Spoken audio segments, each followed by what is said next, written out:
Our border. Just this week, 4 illegal immigrants have been accused of separate violent crimes. In Maryland, a 25-year-old illegal Salvadoran migrant was arrested in connection with the shooting and killing of a 2-year-old child. In Virginia, a Venezuelan migrant charged with sexually assaulting a 14-year-old girl. In Louisiana, a Honduran migrant was arrested for allegedly raping a 14-year-old and stabbing a man during a robbery.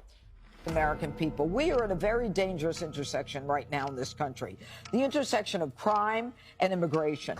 Students at the University of Georgia came together to say good things and to say goodbye to 22-year-old Laken Hope Riley. It is so obvious to me why it feels so dark right now, and that is because we lost one of the brightest lights that there's ever been. So some Democrats and the media trying to portray the horrific murder of young Laken Riley by an illegal immigrant as just one instance that Republicans are seizing on. But it's not true. There are many terrifying cases that are adding up across the country. We're getting gang members from Venezuela. We're getting MS-13. I think some countries are actually emptying their prisons like Castro did in 1980 onto the United States. And they come from lawless places. They have no respect for the rule of law or police or authorities. And they pretty much do whatever they please. They live in an underground society. That alone, is a criminal act. I mean, everything's black market. So, criminals, spies, terrorists. And it's a self-inflicted wound on this country. The mayor of Athens, Clark County, Kelly Gertz, knows this, but held a press conference and lied to his people's faces. This term sanctuary city doesn't have a sole legal or procedural definition. Liar. Many of the elements, big time for questions. You are guilty and got blood on your hands for this murder, sir. And no policies have been adopted by the mayor and commission that have created sanctuary city status in Athens. You need to resign. One protocol that sometimes arises. Resign now. You allowed this to happen. You're fired. You're fired. You need to go, sir. We don't want to hear from you no more. You're not defending us. You're not upholding your oath of office, sir. You are lawless. You are a criminal. We created this government, and we pay your salary.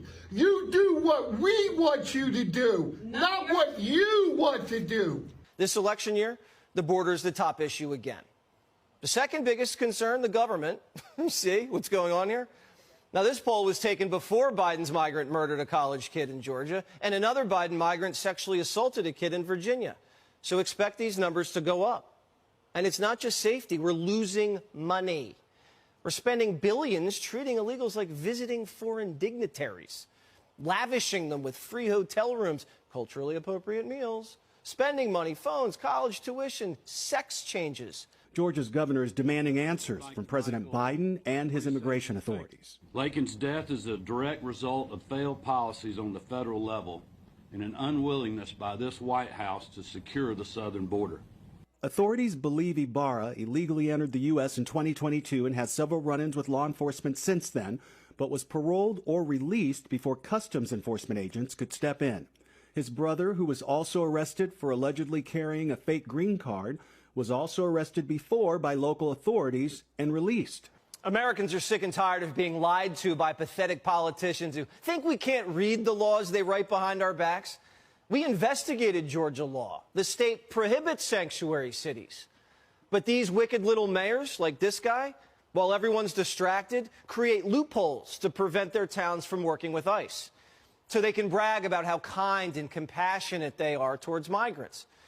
And then when Americans are murdered by migrants, these fringe libs lie and cover their hides and claim, oh, we're not a sanctuary city, even though they bragged about it 5 years ago. Watch. And whereas white nationalists and xenophobes have been emboldened by some politicians and members of the media, and we recognize that our entire community, not just people of color and immigrants, is harmed by the existence of white supremacy in our community going unchallenged. And whereas our immigrant and undocumented neighbors, especially those of Latinx heritage, face daily fears and threats from individuals and institutions such as ICE, and whereas for the Athens community to be whole. I believe this is one of the smugglers. They saw down pieces of our fence, right? And then he shrugs and gives a salute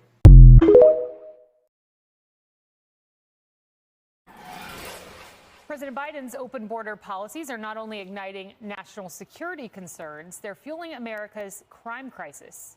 We have new video of yet another violent migrant attack, and you will not believe this one. This video doorbell footage shows a migrant stealing a pro-Israel flag from a Jewish family's Long Island home. And one of the members of this family, by the way, lost a relative in the October 7th terrorist attack by Hamas. And there you see this individual taking that pro-Israel flag. That homeowner rushed to get his flag back, but the migrant immediately began punching him in the head. You see it there.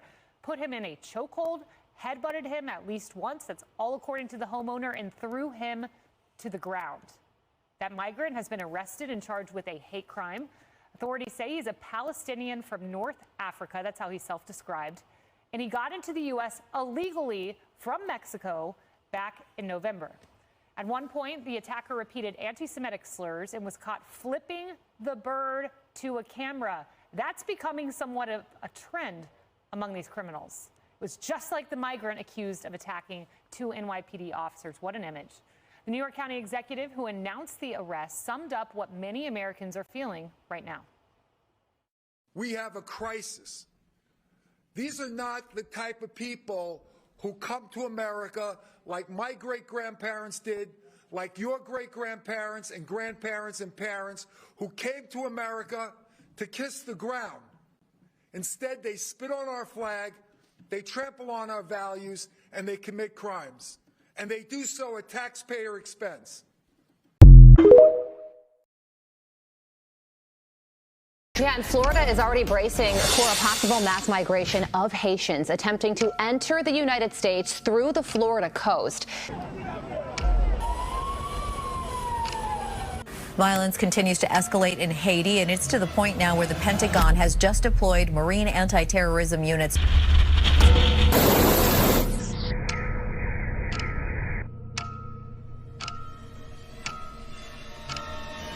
And as a result, Governor DeSantis is sending over 250 soldiers and officers to protect the state from the land, sea, and sky. Mass migration concerns. Tonight, Florida politicians, including our Governor Ron DeSantis, are bracing for a possible surge of Haitian refugees packing into boats and arriving on our shores. The governor announcing today he is sending troops here to South Florida.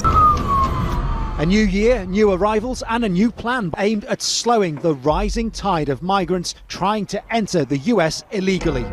Okay, so Florida Governor Ron DeSantis, he says in order to prevent migrants from reaching his state, of course, in Florida, he is deploying more than 250 additional officers and soldiers and more than a dozen air and sea craft to the southern coast of his state, saying that the Coast Guard is lacking resources to interdict a mass migration if it were to happen.